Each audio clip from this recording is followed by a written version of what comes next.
All right, we are asking our audience too to refrain from any, cheering, applauding as the candidates are making their comments. Russ, have we covered everything? Are you guys ready to begin? I think I'm ready. All right, so again, now we're into our 4 long format questions. Each candidate is going to have 3 minutes to respond. Then we'll go back for a 2-minute rebuttal from the candidates. So you guys begin. All right, we'll start with Mr. Jackson and work our way towards Kevin.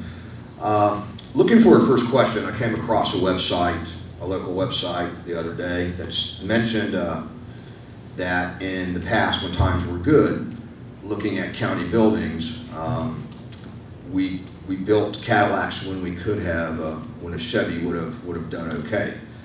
And so I'm going to ask the question, during the economic boom, did we spend our money wisely? Did we spend too much on infrastructure, buildings, things like that, too lavish, or did we spend our money wisely? And would you do something different in retrospect, given what happened with the recession starting in 2008? And we'll start with Mr. Jackson. Of course, it's always easy to go back and say we could have done this or we could have done that. Yes, we do have some very elaborate buildings. As in the construction world, you can take something and go from $50 a square foot to $500 a square foot. I think we stayed more on the $500 a square foot, hoping that things wouldn't end. Everybody hoped that. In the building industry, I hoped it, but it did. I don't think we, as a group, as a community, me living here, I'm as responsible for everybody as everybody else by not getting involved and saying, hey, we need to preserve tomorrow. We need to look out. And but yes, we did spend maybe some places that we didn't need to. And I think all over the county we did that. I think that's what we got to look, and we got to get the county involved. We have to get the young and the old and put everybody in some type of forums and stuff and see what they need and how are we going to spend for the future so we don't get ourselves in this again. We don't know what tomorrow is going to be. We don't know what 5 years is going to be. Like to see it come back, but I think we need to preserve anything we're doing now, and we need to save our money for the future. Sandy, go right ahead. I covered Dare County for the last 11 years before my retirement last June as the editor for the Outer Banks Sentinel. When I came to Dare County, there was a hodgepodge of buildings downtown, and to go from one office to the other, you had to go through the parking lot and figure out what building it was in. The new buildings that were put up are extravagant. A lot of things were extravagant. I think that if we had been a little bit more skeptical that things would keep going on the way they were, which was totally unrealistic, I don't think that we would have done the school building that we did. We did need schools, there was no doubt about that, but I think that there would have been different priorities. I think the schools would have been placed in different places. There was a lot of divisiveness over them, and now we're finding out that we don't have the rooms where we need them. But I think that the attitude was, there'll be more money coming. If we have to go back and fix this, we can. Well, we don't have the money now. Our general fund budget is $1.2 million, and we have to look at a way to pare that down some and take care of some really, really pressing issues with the employees, the sheriff's office, the nurses that we're losing, because we're not paying them enough. People talk about salaries, but these people haven't had a raise in years. The Sheriff's Department was left out of the study that was done several years ago, and so we've become a terrific training ground for the municipalities in the area. When they hire we talk about gangs and drugs, and yet we have rookies on the Sheriff's Department continually because we pay to train them, and as soon as they get their experience and their credentials, they go to the municipalities to work. And so when they walk out the door, we lose a $20,000 investment for each and every one of them. We need to stop in our tracks and look at that and see what's more prudent way to spend our money. With the schools, I think that we need to sit down together with them, and we need to have some serious planning on how to meet some of these needs coming up that are obvious. We can't do it the way we've done in the past, but there's a lot of ways we can do it and serve education well, the school system well, and not take the taxpayers to the poorhouse. There's tough decisions coming up this year. A lot of them go back several years, and Alan's right. You can't look back and say, oh, I wouldn't have done that. Everybody did it at the time. Now we have to learn from it and move forward in a more constructive and in a more objective manner than we've done in the past. I think one of the things that I could bring to the board is I'm used to standing back and looking at the entire picture, not making decisions in a tunnel. We're suffering from unintended consequences. Time. All right. Next is Bob Buller. We certainly built some very, very large buildings. I have a hard time saying that calling them lavish, or really trying to gauge how much money we're talking about if there was, in fact, extra expense. We have saddled ourselves with about $17 million in debt service. That's being paid off now. I think the thing that we need to look to is to look to the future and make sure that we make those buildings, and particularly make our school buildings, last. We need to make sure that we invest in the maintenance of those buildings and the upkeep of those buildings, so they don't fall in disrepair, particularly as the schools were early on. I can speak a bit to my own experience in building public facilities. We built a new town hall in Nags Head. We had half the money for the building in cash up front before we started the building.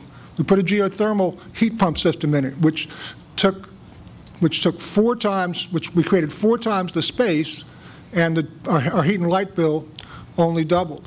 It's a building that has had no changes, no additions made to it. There hasn't been any expansion made to it for now almost 15 years. So we planned it well, and so I think, just speaking from my own experience, I think I'm capable of doing a good job as you look at those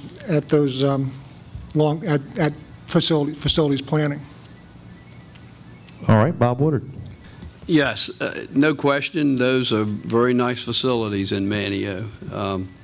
I'm not here to judge past boards' decisions with respects to the facilities that they've put over there. I wasn't on the board at the time to look at those budgets, but I do have a history behind me in Kill Devil Hills as being an advocate of responsible government and fiscal restraint, and that is certainly what we need to do moving forward as a county.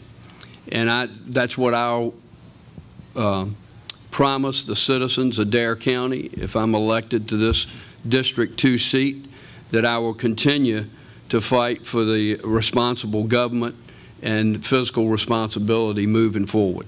All right, Warren Judge. Thank you, Mike. Appreciate it. I'm comfortable with what we've built in Dare County. In 1996 and 98, planning began. The First Flight Elementary Middle School had come online in 92, along with the jail. And that was the only new buildings in that era that the county had to work. We had an expanding population, climbing in about 6 years from 20,000 to 30,000, and a booming economy. We had Richard described the hodgepodge of buildings in his opening comments, and you had to go in multiple buildings to get a building permit. I'm comfortable with what we've done. We've got our schools have all been built new or rebuilt. We now have county facilities, with the exception of Public Works and the Emergency Operations Center, are well suited for decades into the future. We got to maintain them. That's going to be a challenge for all of us, but that's what we have to do. Talking about the financial side of this, and there's been a little criticism as to where we are. We have the 3 national rating agencies, Moody's, Fitch, and Standard & Poor, have us rated at AA3 to AA- on our limited obligation bonds, and AA2 to AA on our general obligation bonds. We are 1 degree, as they describe it in there. We're just a small degree below the most outstanding rating we can have. And that's all based on the confidence that the rating agencies have in their county's ability to repay. We are a leader in the state of North Carolina. We are well respected. by the local government commission that underwrites, that has to approve every obligation we make when we borrow money. This is important. I've been on ratings trips where we sell ourselves and promote the county to these people, and it's like standing before a court of judges who are asked very stern and very difficult questions. I'm confident sitting here tonight and telling you all that we're in good financial condition. We'll be able to make the debt service payments. These buildings go inside them and see how they're used. They're very well built. They were built to standards. When you go over to the courthouse, there were things that were required by the court system, not to pass the buck, but not every dollar we spend in Dare County, we spend at our choice. Many of the dollars we spend as unfunded mandates from both state and federal governments. So the short answer to the question is, yes, I'm comfortable with what we've done, and as we move into the future, our ability to pay and maintain for these buildings. All right. Alan Burris. Okay. I would say that I'm pretty comfortable with it. There are some things, I could say, I wish I'd done different. It's life. But the bottom line is, as Warren just pointed out, that physically we've been very responsive to the changing climate. I mean, we've looked at what we had to do and how we had to do it. But I was on the school board in the late 80s and 90s and stuff, and we were struggling with population running out of our ears, and basically we were putting trailers everywhere, and it wasn't a good time for you to be educating your child. Now you can't say that. I know we've got some facility problems, and maybe they should have been located differently, but it was just a job to get the money and to get what we needed and how we needed to do it. But our school buildings are no longer something that a child can feel uncomfortable in. They have opportunities for all kinds of sciences. They have opportunities for all kinds of arts, as well as the mathematics and other things that need to be done. So to say that's a waste of money or it should be done differently is not looking at what we're trying to do, and that is educate our children in the best possible way and the best possible thing we can do. And I realize that good teachers teach well in circus tents. I understand that. But the bottom line is that they do better jobs in good facilities. And I think we've got a better job out of our teachers and out of our educational process. But having said that, I also want to say that we've met lately with the school board. We've been working at figuring out ways that we can take some loads off of them to try to figure out how we consolidate things on the maintenance levels, how we can consolidate things on the other realms.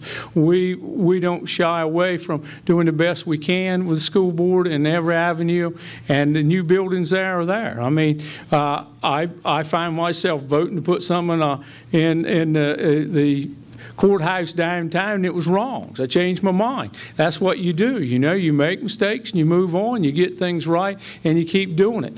We have made money in Dare County, and we have to continue to make money in Dare County. It's an economic engine that supports not only us, but everybody around us. And we can't afford to sit back and let our kids not be involved in educational processes enough that they cannot compete here.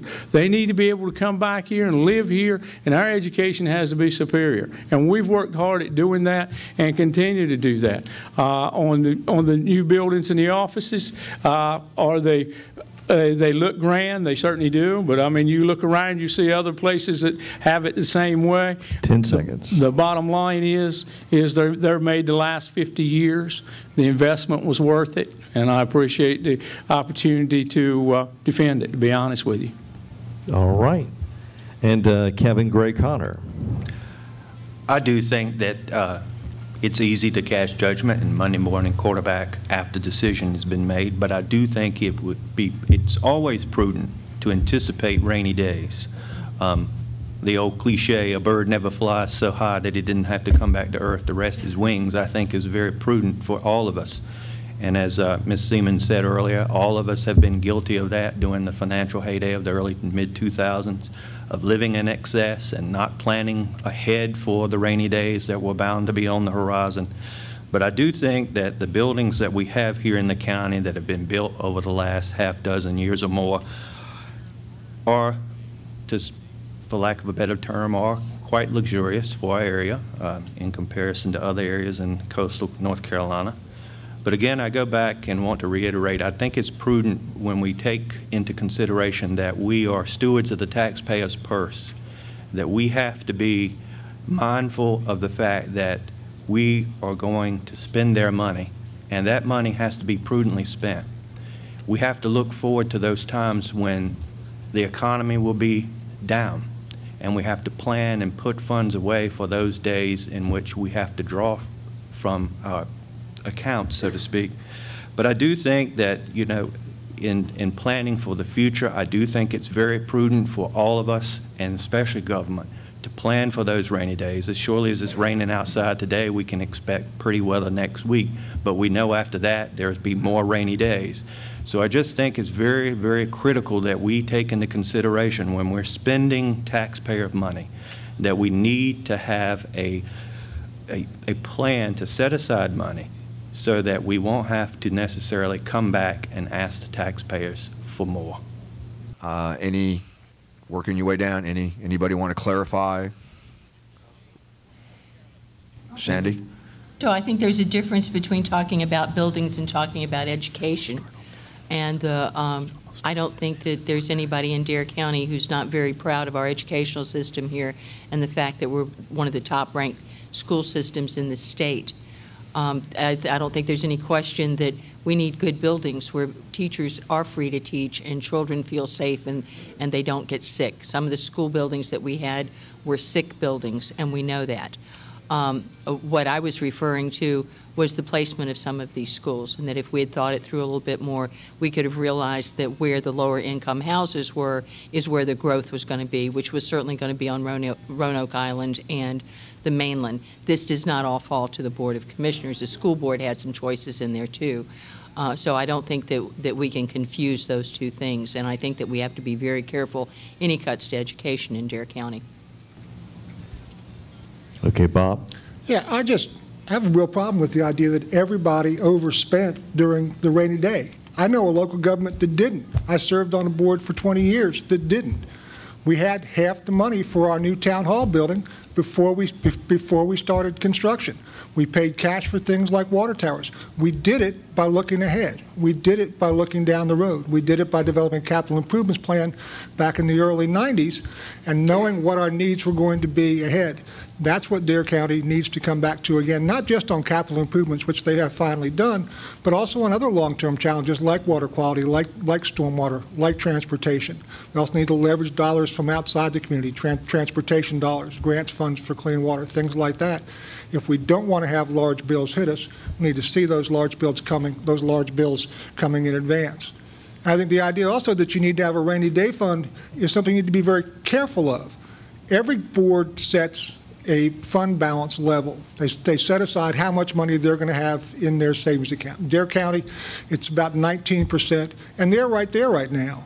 They have also set aside a disaster relief fund, which is about another $5 million, I want to say, that they have put aside. But every one of those dollars is taxpayer dollars. It's property tax dollars that they're setting aside. So when you hear people talking about rainy day funds, understand that means that they're saving your money.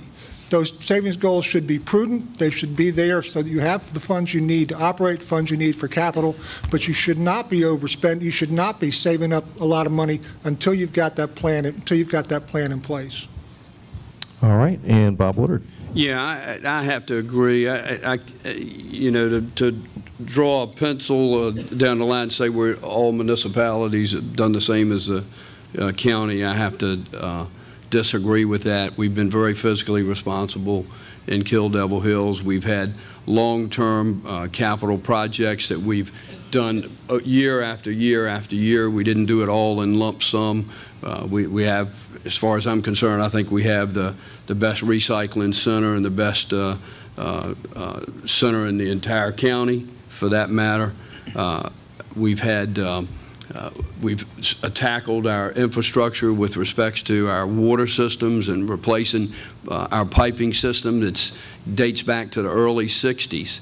So we were prudent in that we didn't do it all at one time. We've done it over a number of years. In the last 10 years, we've had great accomplishments with our streets and roads and our stormwater management. So, as a matter of fact, we reached out to Nags Head, and with respects to consolidating services, and Nags Head worked with us very diligently for the 8th Street Fire Department. Would have been their northern station. It would have been our southern station. We agreed to split the cost for the building. We had the property, split the cost for the building, split the cost for the apparatus, split the cost for the personnel.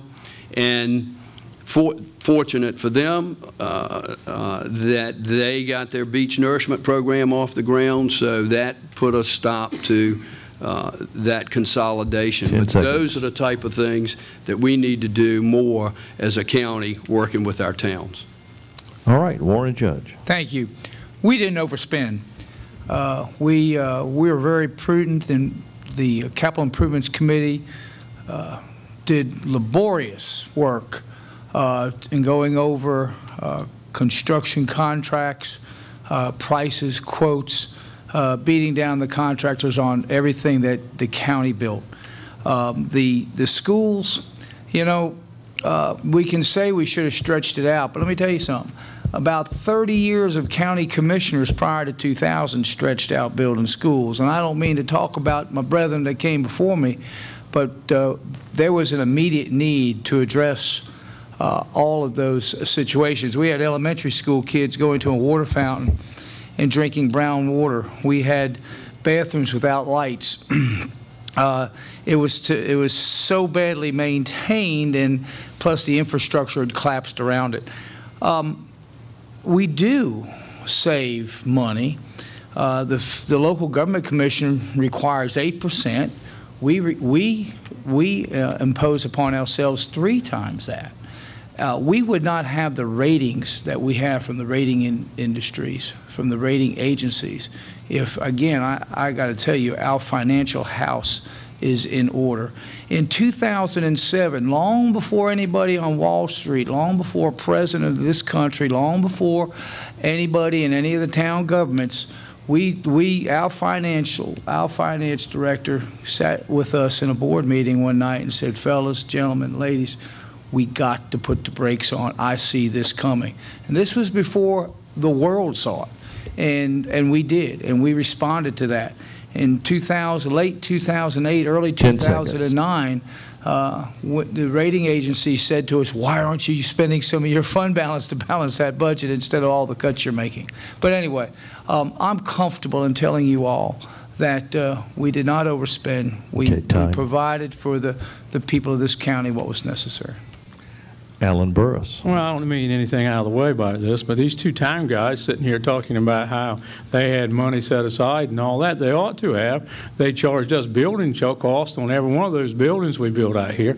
They probably charged us to $750,000 alone on the schools at First Flight, not counting the ones in Nags Head as well. They didn't give us a break for our own kids, you know, so they pocketed money out of the taxpayers' realm and then come tell us that they save money at the same time. You know, so it's easy to do that. That $750,000 come right out of the situation that was set aside for kids and working for kids. You know, they talk that stuff and it looks good, but the bottom line is the county is handling the educational process for your children. They did it. They did it well. And the other folks made money off of it at the same time. So you can holler about it or squeak about it and say we should save more. We've got 19% in the bank today of our funds. We've got $5 million after spending almost $6 last year for the hurricane relief and coming back. We're a conservative bunch when it comes to handling our money. We don't throw it away frivolously. At the same time, last year we give extra money that we saved to the schools for fuel. The year before that, we helped them with some other hard costs that we could do to offset the state cuts and what was going on. So yes, we handle money well, and we do it it very well. Now, I don't want to take the credit for it because we've got a finance director that comes in and tells us what the score is. And I try to listen to the man that gets the ratings he gets and gets the percentage he gets on debt and on the money that we have sitting in the bank. So, I mean, I'd like for him to run my business, to be quite frank with you, and see if I couldn't make some more money out of the situation. I mean, he's 10 picking up seconds. over 2 in this climate, 3 and 4. That's great. And I apologize for going over, John. Oh, no, you're good. Remember, you have 10 seconds when I say that, so you're Okay, you're thank good. you. You're good. And Kevin Gray Connor.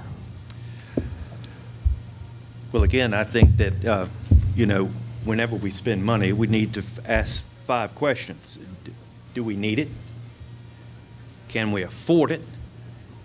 Will it benefit everybody?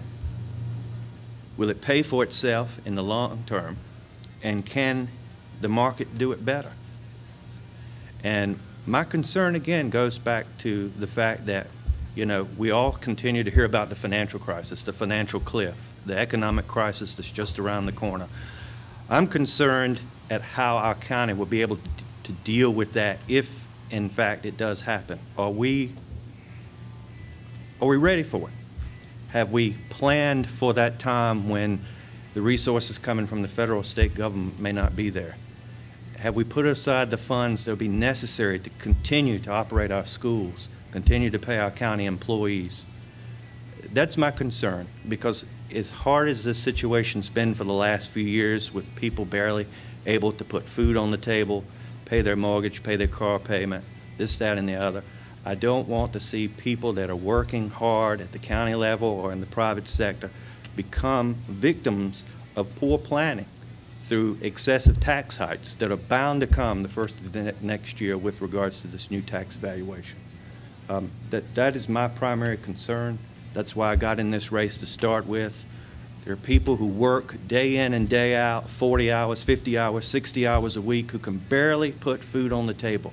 They don't have anything excessive. And my concern is where they'll be. I'm one of them. I'm one of them. As I said earlier, we're all guilty of spending more than we had back in the heyday. I'm guilty of it. You're looking at a 10 person seconds. who lived that life and paid for it. I lost everything because of poor planning. But through that experience, I see a way forward in which we can keep that happening to so many in Okay, this time. county.